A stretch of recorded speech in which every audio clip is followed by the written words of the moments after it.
અને સાથીઓ, તમે જોયું હશે 2024-25 માં આ જ પ્રકારે 4373 કરોડની જોગવાઈ થઈ હતી અને એ 4373 કરોડની સામે માત્ર 3373 કરોડ રૂપિયા જ વાપરવામાં આવ્યા। ન્યૂ ગુજરાત પેટર્ન યોજના અંતર્ગત અમે ખેડૂતોને ખેતીવાડીના બોર કરી આપતા હતા, દૂધાળા પશુ આપતા હતા, માંડવા પ્રોજેક્ટ આપતા હતા। એક ગુજરાત પેટર્નમાં 1000 થી પણ વધારે જોગવાઈ આગલા વર્ષોમાં હતી। આ વર્ષે માત્ર 200 કરોડ રૂપિયાની જોગવાઈ કરી છે।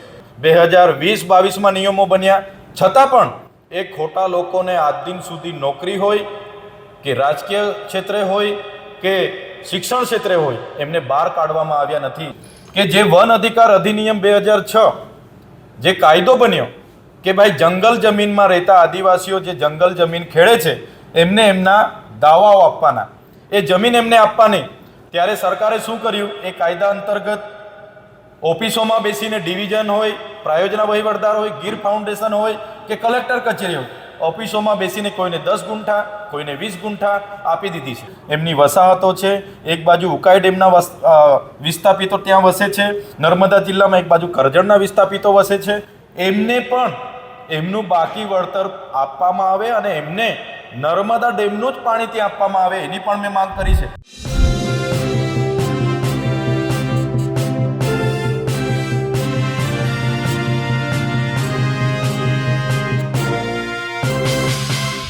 આદિવાસીઓ ઉપર અન્યાય મુદ્દે આજે ચૈતર વસાવા ગુજરાત વિધાનસભામાં ફરીથી ભડક્યા હતા।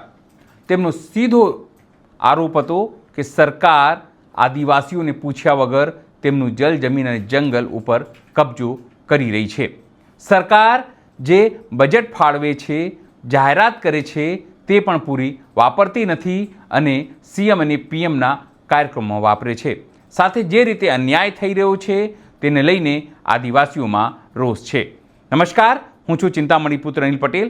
સ્વાગત છે આપનું અમારા કાર્યક્રમમાં। આવો સાંભળીએ કેવી રીતે ચૈતર વસાવાએ સરકારને ઘેરી અને ગંભીર આરોપ લગાવ્યા। આજે વિધાનસભાના સન્માન્ય ગૃહમાં આદિજાતિ વિકાસ વિભાગના મંત્રી શ્રી માંગણીઓ લઈને આવ્યા છે, ત્યારે એમાં ચર્ચામાં મેં પણ ભાગ લીધો અને સરકારશ્રીનું ધ્યાન દોર્યું કે જે પ્રકારે ગુજરાતમાં 15% આદિવાસી સમુદાય વસે છે, 1,25,00,000 જેટલો આદિવાસી સમાજ વસતો હોય, આપણે જે વિધાનસભામાં બેઠા છે, વિધાનસભા હોય, સચિવાલય હોય, હાઈકોર્ટ હોય, કલેક્ટર કચેરી હોય, એસપી કચેરી હોય કે જિલ્લા પંચાયત હોય કે આ ગુજરાતના રોડ રસ્તા હોય, તમામ જગ્યાએ આદિવાસી સમાજે પોતાનો પરસેવો આપીને આ ગુજરાતના વિકાસમાં એમનું ખૂબ મોટું યોગદાન છે। ત્યારે આદિજાતિ બજેટમાં આ વર્ષે 5,425 કરોડની જોગવાઈ કરવામાં આવી છે, જે ખૂબ ઓછી છે। કેન્દ્રીય આયોજન પંચ એવું કહે છે કે 15% આદિજાતિઓની વસ્તી સામે 17.57% એમનું બજેટ હોવું જોઈએ, એની સામે માત્ર 1.35% જ આદિજાતિઓને બજેટ ફાળવવામાં આવ્યું છે। જે લોકો વિકાસથી ઝંકી રહ્યા છે, વંચિત છે, એના માટે પણ સરકારે 1.35% જે બજેટ ફાળવ્યું છે, ત્યારે આપણને એના પરથી ખબર પડે છે કે સરકારને કેટલી ચિંતા આદિવાસીઓની છે। અને સાથીઓ, તમે જોયું હશે 2024-25 માં આ જ પ્રકારે 4373 કરોડની જોગવાઈ થઈ હતી અને એ 4373 કરોડની સામે માત્ર 3373 કરોડ રૂપિયા જ વાપરવામાં આવ્યા। 1000 કરોડ રૂપિયા કાં છે, કયા હેડે પડેલા છે, એની કોઈ રેકોર્ડમાં માહિતી નથી। એ જ પ્રમાણે ગત નાણાકીય વર્ષ 2025-26 માં 5120 કરોડની જોગવાઈ કરવામાં આવી, તેની સામે માત્ર ને માત્ર 2410 કરોડ જ આદિવાસીઓ માટે વાપરવામાં આવ્યા। ત્યારે એક બાજુ આદિવાસી વિસ્તારોમાં આંગણવાડી નથી, શાળાના ઓરડા નથી, કુપોષણથી બાળકો પીડાય છે। મારા જ નર્મદા જિલ્લાની વાત કરું, 11,253 બાળકો કુપોષણથી પીડાય છે।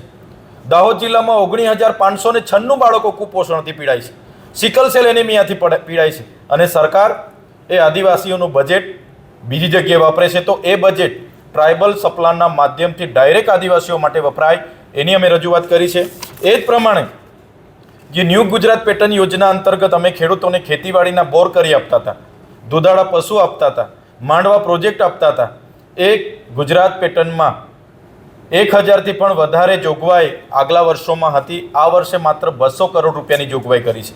જે પણ એક દુઃખદ બાબત છે. એ જ પ્રમાણે જે બાળકોને પોસ્ટ મેટ્રિક શિષ્યવૃત્તિ યોજના જે ભારત સરકાર પુરસ્કૃત હતી, ઘણા વર્ષોથી ચાલુ હતી, આ સરકારે 28/10/2024ના રોજ પરિપત્ર બહાર પાડીને આદિજાતિના 12મા ધોરણ પછી ઉચ્ચ અભ્યાસ કરતા વિદ્યાર્થીઓ જે પણ લોકો મેનેજમેન્ટ કોટા અને વેકેન્ટ કોટામાં એડમિશન લીધા છે એમના માટે શિષ્યવૃત્તિ બંધ કરી દીધી. સરકારને આજે અમે વિનંતી કરી છે, જે પણ આદિજાતિના વિદ્યાર્થીઓ મેનેજમેન્ટ કોટામાં વેકેન્ટ કોટામાં છે, એ ચાહે કોઈ પણ અભ્યાસક્રમમાં હોય, એને તાત્કાલિક અસરથી સ્કોલરશિપ ચાલુ કરવામાં આવે એવી અમે માંગણી કરી છે. સાથીઓ, એક ખૂબ જ ચર્ચિત મુદ્દો ઘણા વર્ષોથી ચાલે છે. આદિવાસીઓના ખોટા જાતિના સર્ટી લઈને લાખો લોકો નોકરીઓમાં લાગી ગયા છે. કેટલાક લોકો ચૂંટણીઓ લડીને વિધાનસભા સુધી પહોંચી ગયા છે અને શિક્ષણમાં પણ એ રીતના એડમિશનો લઈ લે છે. અમે આજે સન્માન્ય ગૃહમાં કીધું, 2018માં કાયદો બન્યો, 2020-22માં નિયમો બન્યા, છતાં પણ એ ખોટા લોકોને આજ દિન સુધી નોકરી હોય કે રાજકીય ક્ષેત્રે હોય કે શિક્ષણ ક્ષેત્રે હોય, એમને બહાર કાઢવામાં આવ્યા નથી. ગુજરાત સરકારની વિભાગીય વિશ્લેષણ સમિતિ તાત્કાલિક અસરથી એવા લોકોને બહાર કાઢે એવી અમે સરકારશ્રીમાં રજૂઆત કરી છે. આદિવાસીઓનો અંબાજીથી ઉમરગામનો વિસ્તાર એ સમગ્ર શિડ્યુલ એરિયામાં આવે છે. એને બંધારણની કલમ 13(3) ક અંતર્ગત ત્યાં રૂઢિગત ગ્રામ સભાઓને પાવર આપવામાં આવ્યા છે. પેસા એક્ટ 1996 અંતર્ગત ગ્રામ સભાને સર્વોપરી ગણવામાં આવી છે. ન વિધાનસભાના લોકસભા, સબસે ઊંચી ગ્રામ સભા. આજે મેં વિધાનસભામાં સરકારશ્રીને કીધું, અંબાજીથી ઉમરગામ વિસ્તારમાં, એ ચાહે અંબાજી હોય, એ ચાહે કેવડિયા હોય, માલસામોટ હોય, ડમલાઈ હોય, વાલિયા હોય, આંબાડુંગર હોય કે નસવાડી હોય, દરેક જગ્યાએ આદિવાસીઓની જમીનો વિકાસના નામે બારોબાર લેવામાં આવે છે. સરકાર તાત્કાલિક ધોરણે અટકાવે. જ્યાં સુધી ગ્રામસભા પરવાનગી નહીં આપે, સહમતિ નહીં આપે, ત્યાં સુધી કોઈ પણ પ્રોજેક્ટમાં આ પ્રકારની જમીનો ના લેવામાં આવે, એની આજે વિધાનસભામાં અમે રજૂઆત કરી છે. માન્ય મંત્રીને પણ કીધું છે કે જે વન અધિકાર અધિનિયમ 2006 જે કાયદો બન્યો કે ભાઈ જંગલ જમીનમાં રહેતા આદિવાસીઓ જે જંગલ જમીન ખેડે છે એમને એમના દાવાઓ આપવાના, એ જમીન એમને આપવાની. ત્યારે સરકારે શું કર્યું? એ કાયદા અંતર્ગત ઓફિસોમાં બેસીને ડિવિઝન હોય, પ્રાયોજના વહીવટદાર હોય, ગીર ફાઉન્ડેશન હોય કે કલેક્ટર કચેરી હોય, ઓફિસોમાં બેસીને કોઈને 10 ગુંઠા, કોઈને 20 ગુંઠા આપી દીધી છે. આજે સન્માન્ય ગૃહમાં મેં કીધું, વન અધિકાર અધિનિયમ માટે જે લોકોએ સનતોની માગણી કરી છે એવા લોકોને કેટલો કબજો છે, એનો 5 એકરનો કબજો હોય કે 8 એકરનો કબજો હોય, એ કબજા પ્રમાણે માપણી કરીને એને એ જમીન આપી દેવામાં આવે એની માંગ કરી છે.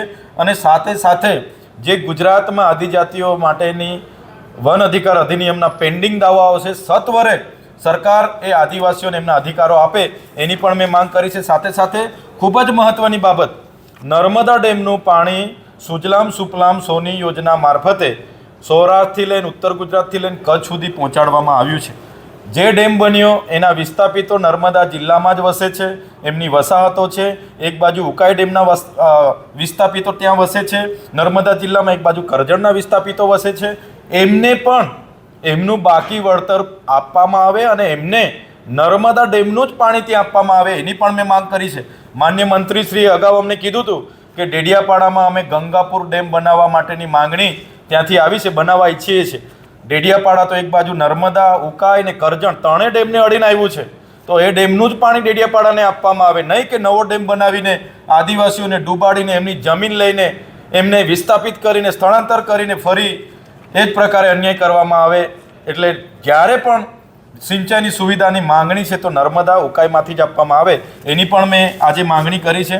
સાથે સાથે સન્માન્ય ગૃહમાં આદિવાસી વિસ્તારનો જે આંગણવાડીની ઘટ છે, શાળાના ઓરડાની ઘટ છે, કુપોષણ, સિકલ સેલ એનેમિયા છે, એના માટે યોગ્ય આયોજન કરીને આદિજાતિનું બજેટ વાપરવામાં આવે એ આજે સન્માન્ય ગૃહમાં સરકારને અમે રજૂઆત કરી છે.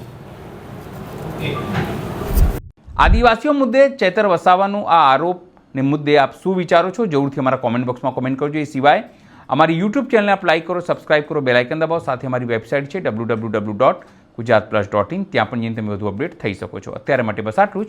નમસ્કાર.